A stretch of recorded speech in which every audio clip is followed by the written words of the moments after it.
saya nak ambil gambar drama TV. Tajuk apa tajuk? Tajuk perempuan dot. Okey, saya nak ambil gambar, dia ada duduk dekat luar, dekat satu taman bunga. Background dia adalah bunga-bunga dekat belakang. Saya nak fokus gambar perempuan tu saja. Jadi saya gunakan aperture yang besar. Saya gunakan aperture f2.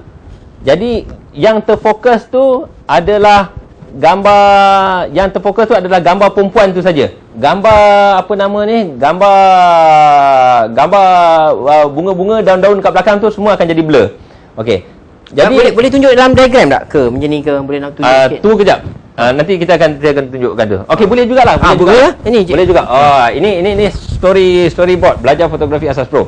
Okey, katakan di sini ada 3 orang.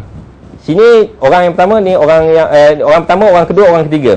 Okey, dekat orang yang pertama ni, saya katalah contoh dia, saya nak fokus dekat kepala rambut dia ni. Sekejap Boleh. Saya pakai yang gambar ni lah. Gambar ni lagi realistik lah. Itu tingkap ke apa tu? Okey, ni tingkap. Ni tingkap, ni gambar ada orang lelaki, ni gambar orang perempuan. Yang 3 orang di dalam ni lah. Ni gambar orang lelaki ni. Lelaki ni tengah pandang orang perempuan. Jadi saya nak fokus dekat lelaki ni. Saya nak fokus lelaki. Tapi yang ni gambar dekat luar. Gambar kat dalam dia selalu tak jadi. Gambar kat luar. Okey, bila gambar dekat luar, saya nak fokus gambar orang ni, saya pakaikan aperture yang cukup besar supaya dekat bingkai pintu ni akan jadi blur, perempuan ni akan jadi blur. Saya nak gambar dia saja yang jelas. Jadi saya kena pakai aperture yang besar. Contoh dia, saya pakai aperture 1.2. Bila saya pakai aperture 1.2, saya kena kontrakan, mainkan dengan dia punya shutter speed.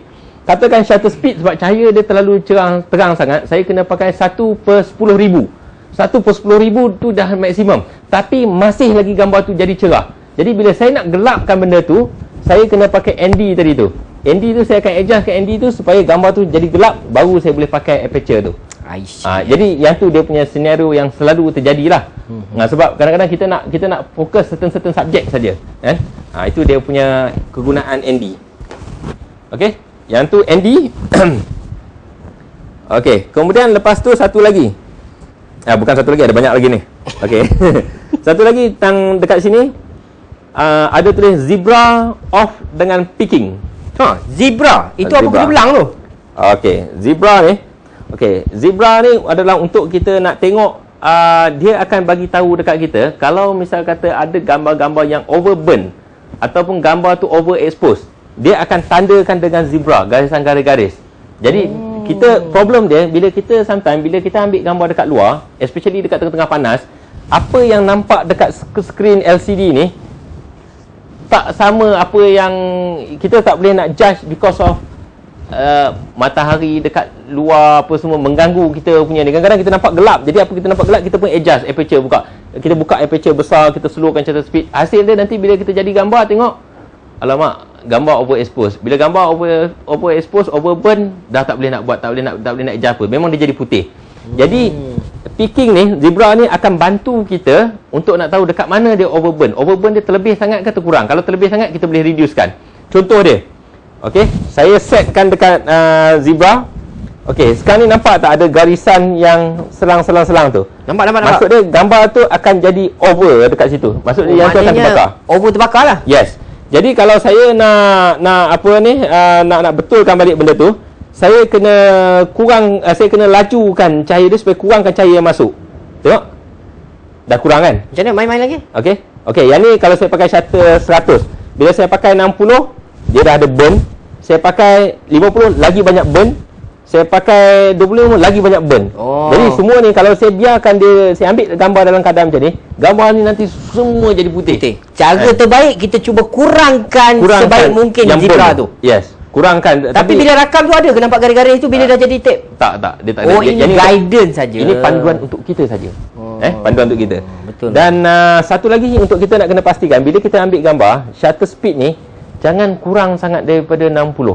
Kenapa tu? Kalau kita kurang sangat daripada 60, kadang kalau kita ambil 1/25, jadi setiap pergerakan kalau kita lalukan macam tu, nanti dia ada bayang-bayang, ada echo dia. Sebab shutter speed kita pakai rendah. Jadi yang paling bagus pakai shutter speed yang 60 ke atas. Okey. Okey, satu lagi kegunaan shutter speed ni. kadang-kadang bila kita ambil gambar monitor, especially monitor lama ataupun television lama. Okey, bukan television lama, television yang pakai tube yang bukan LCD. Jadi bila kita ambil gambar, perasan tak ada strip hitam dia naik ke atas, kemudian dia naik ke atas. Betul lah. Jadi yang tu adalah disebabkan synchronization punya speed. Jadi apa yang kita nak betulkan balik, kalau macam TV biasa, kalau synchronize dia 60 Hz, jadi apa yang kita buat, kita setkan shutter speed dia 1/60 saat juga untuk nak menyelesaikan masalah ni. Okey. Untuk petua untuk komputer yang baru ni, dia punya hertz dia agak tinggi. Dia ada yang 80 Hz, ada yang 100 Hz.